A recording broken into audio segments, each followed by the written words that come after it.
Sí, ya pasaron 15 minutos. Me costó un poco entrar en el aire musical. Estaba de fondo Gauchito Club haciendo movimiento astral y nosotros nos estamos metiendo de lleno en esta columna de los días martes. Cada 15 días nos visita Cassandra Leizarrague para hablar, obviamente, de la ecología, del cuidado del medio ambiente. Así que ya mismo le voy a dar la bienvenida. Cassandra, ¿cómo andás? Muy bien, un frío de recagarse, por favor, la barriga, ¿qué pasa? ¿Está permitido decir esa palabra en radio? No sé si se puede, pero ya la tiraste. Ya está, sí, pero mucho frío, ¿no? Por Dios, sí, mucho frío, que toda encapuchada venía, no sabés, terrible. En donde se fue el sol o en donde baja el sol a esta altura del año, hace mucho, pero mucho frío, y más ahora que está de noche, ¿no? Sí, ya a las 6 de la tarde, viste, salís a la calle y sos un cubito, es increíble. Bueno, ¿cómo andás? Bueno, muy bien. Hoy traigo un tema no muy esperanzador. A ver, pero bueno, ¿qué pasó? Es algo reciente. Vamos a hablar un poquito del sobregiro ambiental. No vamos a hablar de giro Olavarría, esto es un tema aparte. Se llama sobregiro ambiental, que es una cuestión muy preocupante en la actualidad que afecta también a todo el planeta. Pero antes quiero hacer un repaso general, un poquito del ambiente, un poco de la interdependencia de tecnología, ambiente y sociedad. Sí. Entendemos como sociedad a ese medio humano en que se desenvuelve la vida. La tecnología es qué hacemos en ese medio humano, y el ambiente es donde lo desarrollamos. Entonces hay una interdependencia muy fuerte y también algo interdisciplinario en estos aspectos. Pero ¿qué pasa? La sociedad ha tenido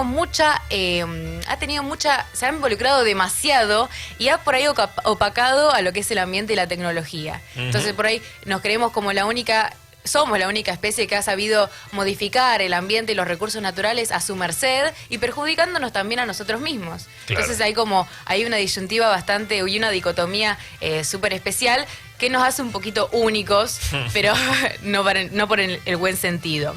Entonces, bueno, esto también de cómo afectamos a los servicios ecosistémicos, sí, que sabemos que se basan en una retroalimentación de energía y materia, que es muy sensible a la acción humana.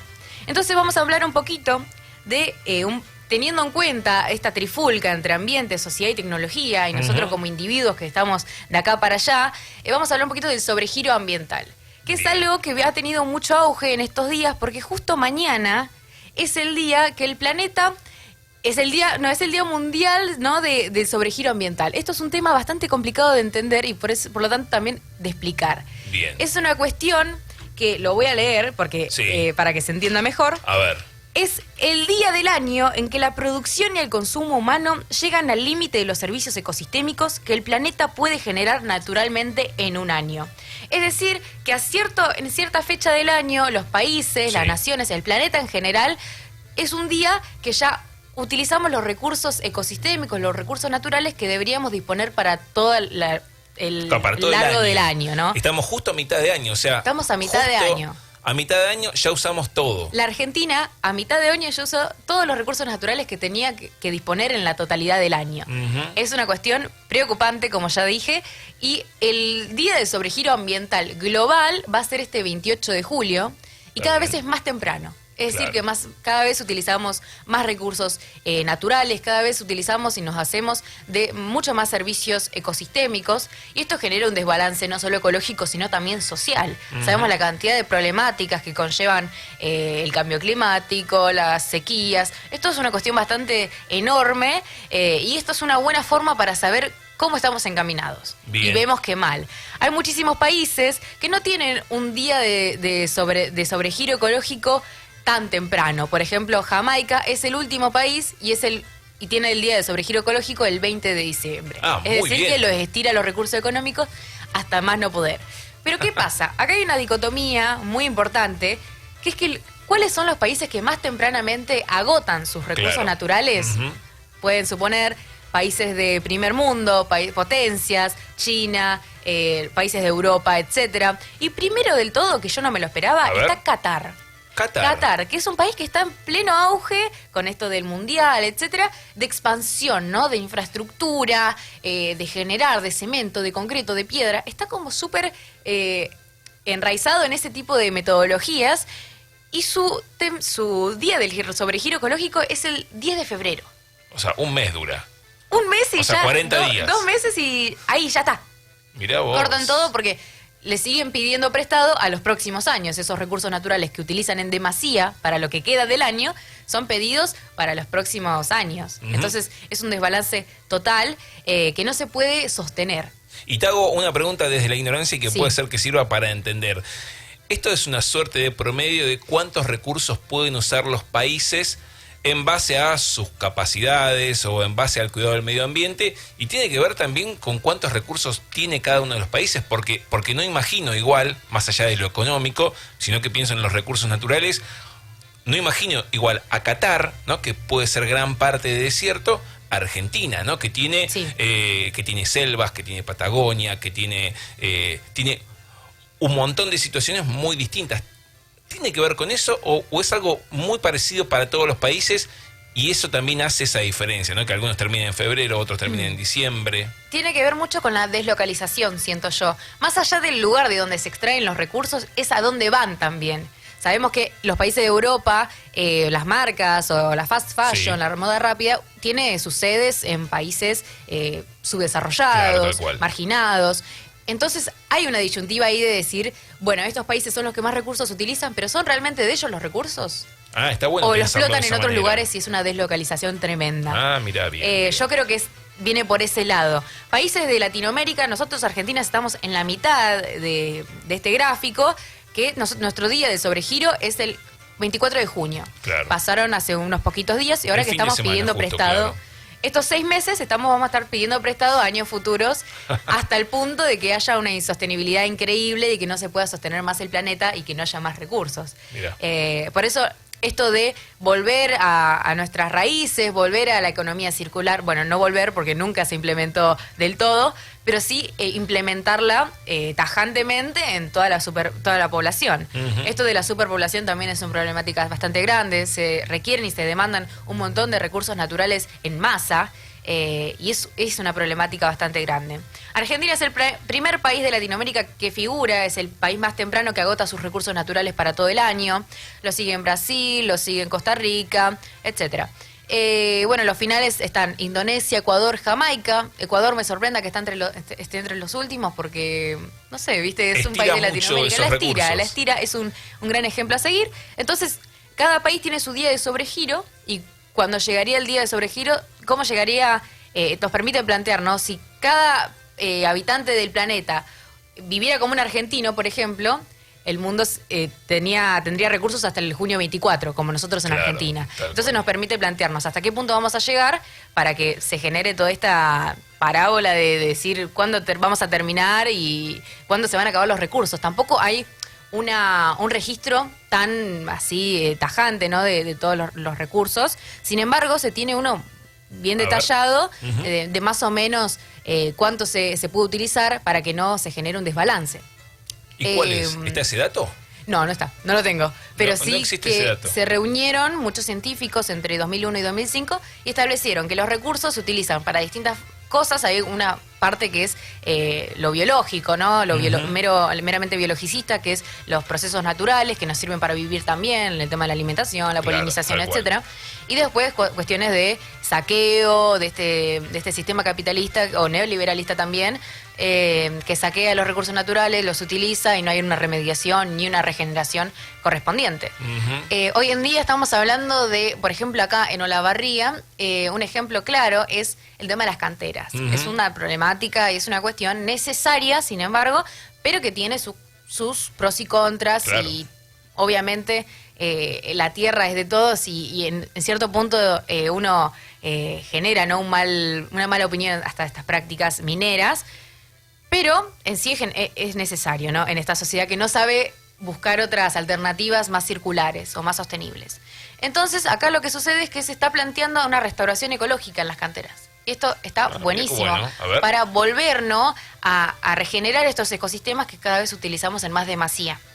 Entonces, por ejemplo, Cementos Avellaneda puedo decir que ellos tienen un plan de recuperar el pastizal pampeano, que es autóctono de esta zona, y reconvertirlo en esos buracos que quedan en la tierra, volverlos a llenarlos de flora autóctona y fauna también, porque sabemos que la flora autóctona atrae la fauna autóctona, generando un balance del ecosistema y un balance ecológico súper rico. Y bueno, eso es importantísimo, que se empiece a plantear como política pública que se regeneren estos tipos de espacios que se utilizan de recursos no renovables. Te preguntarás, ¿o no? A ver. ¿Cuándo empezó el default ambiental? Esto de pedir, esto de la deuda ambiental, de terminar con los recursos naturales del año y pedir prestado años siguientes. Para mí empezó al año siguiente de que se decretó ahí, cuando vos decías, entre el año 2001 y 2005, dijeron, bueno, más o menos es a partir de acá.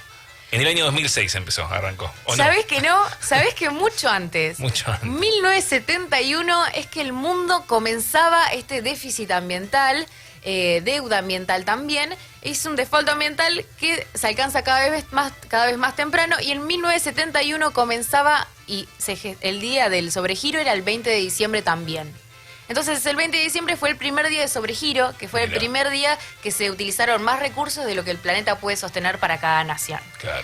Y a partir de ahí cada vez más temprano y más temprano y más temprano, hasta que va a ser un punto insostenible. Vamos a llegar a un momento que vamos a quedarnos en la nada y va a haber cemento y concreto, pero no va a haber árboles ni flora ni fauna. Claro, hay que pensar que hace 50 años atrás, en el año 70 que vos decís, apenas unos días, una semana era, ¿no? Cuando hablamos de 20 de diciembre. Hoy que han pasado 50 años, como tantos cambios que se fueron dando, ¿no? A nivel ecológico, a nivel cuidado del medio ambiente, muchos países, Argentina incluido, llegan hasta la mitad de año y ya tienen que hacer ese sobregiro. Claro. Y hay algunos países que mucho antes, febrero, marzo, abril. Entonces, es abismal, sí. todo va avanzando, y me parece que si no hay cierto control por parte de los estados, o sea, si las empresas realmente no toman la posta para hacer el cambio, y también, como vos siempre decís, ¿no? Esta situación de cada uno accionando en pos verde, bueno, me parece que cada vez va a haber menos días, ¿no? Este sobregiro. Sí. Y ojalá que la conciencia y que lleguen políticas públicas desde arriba que puedan implementar economías circulares, más amigables con el ambiente, y que no se tengan que utilizar tantos recursos naturales no renovables, que es de las mayores problemáticas, el cambio climático, que también conllevan un montón de problemáticas sociales, y sabemos que la justicia social va de la mano de la justicia ecológica. Entonces es importantísimo. Y algo que seguramente a todos le genere un poquito de ruido es que su generación, porque yo soy bastante nuevita en esto, pero también conozco los términos, mi generación creció conociendo y sufriendo el significado de términos como hiperinflación, devaluación, deuda externa, ajuste, mega canje, blindaje y default.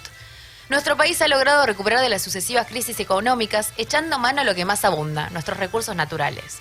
Desde hace un tiempo, nuestra forma de producir y consumir a nivel global y en particular en Argentina ha excedido con creces la biocapacidad global y nacional, y nos obliga a todos a conocer y manejar un nuevo término, default ambiental, que es esto del sobregiro ambiental. Entonces podemos traerlo a algo que está sucediendo actualmente con el litio en el norte. Sí, tal cual. Tenemos una deuda súper grande, ingente, y ¿qué pasa? Utilizamos los recursos para decir, bueno, debemos tanta plata que no nos podemos negar a que nos pidan el litio, no podemos negar a estas empresas multinacionales que nos vengan a pedir nuestros recursos. Entonces esto está bueno hacer esta analogía con la deuda externa, porque ahora es una deuda ambiental. Estamos debiéndole al ambiente muchísimo, y todo a costa de nuestra huella ecológica, de la cantidad de cosas que consumimos, de nuestra forma de vivir, las formas que el gobierno implementa, las metodologías que baja a tierra, es decir, todo el tema empresarial, que hay muchos intereses, eso baja directamente desde arriba. Estas cabecillas de la minería, cabecillas de las distintas empresas e industrias contaminantes, se mueven por intereses, y es súper interesante alejarse un poco de esa visión y verlo desde lleno y decir, bueno, está pasando esto. No importa que haya intereses de por medio, es algo que sucede, que hay una deuda ambiental que va a seguir aumentando, y el día del sobregiro va a ser cada vez más temprano. Es algo que lo hablamos muchas veces, el tema de a veces como las empresas, ¿no? Empiezan a generar lobby sobre distintas situaciones, y es un lobby que no ocurre solamente a través de los representantes de distintos gobiernos, que pueden ser nacionales, provinciales y hasta municipales, sino también que ese lobby a veces se traduce en distintos medios de comunicación. Entonces, a veces algo que va en contra del medio ambiente es presentado a través de los medios como una buena oportunidad para distintos estados, ¿no? Entonces, capaz, cuando la gente recibe esa noticia, y cuando está solventada también por distintos tipos referentes de cada uno de los estados, uno ve que algo da la sensación de que es positivo para la sociedad, pero cuando uno lee entre líneas o cuando aparece alguna voz, como puede ser la tuya, para hablar de que algo no está tan bueno cuando uno tiene una mirada que tiene que ver con la ecología, uno recién ahí se da cuenta, ¿no? Pero puede ser que una gran mayoría de gente que consume distintos medios de comunicación masiva nunca termina de enterarse fielmente de si está haciendo mal, hasta mismo para su futuro, para las próximas generaciones. Es interesante traerlo todo el tiempo eso, ¿no? Que sea algo que circule, mira cómo se escucha ese auto. Que sea algo que circule en los medios y que se deje ver. Y quiero hacer una consulta puntual, porque también en referencia a esto, pienso en esto que vos decías hace un ratito, lo de Cementos Avellaneda, pienso en distintas acciones que tienen que ver con las canteras. ¿Ves que hay una situación que empieza a cambiar en el último tiempo aquí en Olavarría con distintas cementeras? ¿O es una situación que es casi como un lavado de cara y no hay grandes cambios concretos, sino que es algo muy, pero muy chiquitito? ¿Cómo lo ves vos? Sabes que cuesta mucho discernir. Yo creo que sea de donde sea, y si viene bien para el ambiente, que venga, sea bienvenido. Aunque sea chiquitito, está bueno. Aunque sea chiquitito, está buenísimo. El tema de las canteras, el tema de esta producción minera, es un tema complicado, porque uno no termina de entender si es para así greenwashing, que lo hemos hablado de las empresas teniendo una lavada de cara verde, o si es posta y es del corazón y por el ambiente. Claro. Yo creo que, bueno, esto que se va a hacer de la regeneración ecológica está pautado, y esto sí que se va a hacer, y si no lo hacen voy a ir a decir, che, ustedes plantearon esto y no lo están haciendo, y me parecía que estaba buenísimo. Además, bueno, lo que tiene Cemento Avellaneda, que yo creo que están súper comprometidos, ellos sí, los conocí, estuve ahí en unos días, es el tema de que tienen un vivero. Están replantando espinillo, chañar y sauce criollo para volverlo a instaurar en el pastizal pampeano. Originalmente no había árboles acá, pero sí está bueno volver a traer esas especies para regenerar todo el ecosistema. Y después el tema de la Reserva Ecológica de Cerro Largo es un gran paso. También. Falta mucho, falta un montón en la ordenanza, un montón de cuestiones, pero se va. Es el primer pasito, el primer empujón, que es el más difícil por lo general, y yo creo que después va a ir funcionando todo, y siento que Sierras Vallas, cuando se olviden las personas de que es un pueblo solamente para la minería, van a empezar a verlo con otros ojos, con otra mirada, y estas canteras van a formar parte de un patrimonio histórico y cultural muy potente, que va más allá de la explotación, sino también todo lo social que conllevó eso, de las familias y del trabajo obrero que había en Sierras Vallas, y los picapiedreros también, las caleras, etcétera. Es algo súper interesante también este tema del patrimonio cultural de Sierras Vallas, pero sí es verdad que estaría buenísimo desarraigarse de esa mirada solamente minera que tiene Sierras Vallas e industrial, ¿no? Que tiene con la fábrica. Es bastante lúgubre esa parte también. Pero yo creo que vamos encaminados. Hay un montón todavía que están en marcha, pero ¿qué les quedan? 10 años, 5 años. Andás a ver qué hacen en 5 años, si explotan todo, no sé. Pero algo se está haciciendo. Eso está bueno. Bien. A escala Olavarría están esto del parque eólico. Sí, eso también. Me genera mucha intriga. ¿Cómo será? ¿A qué parte de la ciudad abastecerá con energía? Esto de la revolución energética, ¿no? De poder decidir qué energía quiere utilizar. Porque sabemos que no es accesible. Nos vemos libres de elegir qué energía, pero, a ver, anda a comprarte un panel solar, no sé. Lo que más llega es la energía y los biocombustibles, el carbón, el gas. Sabemos que estos combustibles son los más perjudiciales a la hora de la extracción, a la hora de las consecuencias climáticas que tienen. Pero bueno, yo creo que si todos ponemos un granito de arena también, más allá de estas cabecillas o estos líderes, podemos hacer un gran cambio. Y eso es importantísimo. Y más desde el colegio, por supuesto. Hacer del aula algo ambiental, algo que conlleve experiencias naturales. Siento que desde ese nicho educativo se pueden hacer grandes cosas también. Está bueno eso, porque también habla para las nuevas generaciones, sí, ¿no? Más vale. O sea, que sea hasta materia educativa, ¿no? Que forme parte de eso. Viste, ahora que agregaron una hora en las escuelas primarias, que también no sé si una hora, pero sí que esto de que hacer del ambiente algo interdisciplinario, de que cada materia traiga un cachito de ambiente o un problema de matemática que diga, bueno, tengo 40 piedras, ¿qué hago? ¿Las hago parte de la minería o las dejo en su lugar? No sé. Cualquier cosa suma, literalmente. Y además los chicos son muy... Si vos le decís al chico que está comiendo una vaca cuando le hacen un patty, claro, tranquilamente puede dejar de comerlo, ¿viste?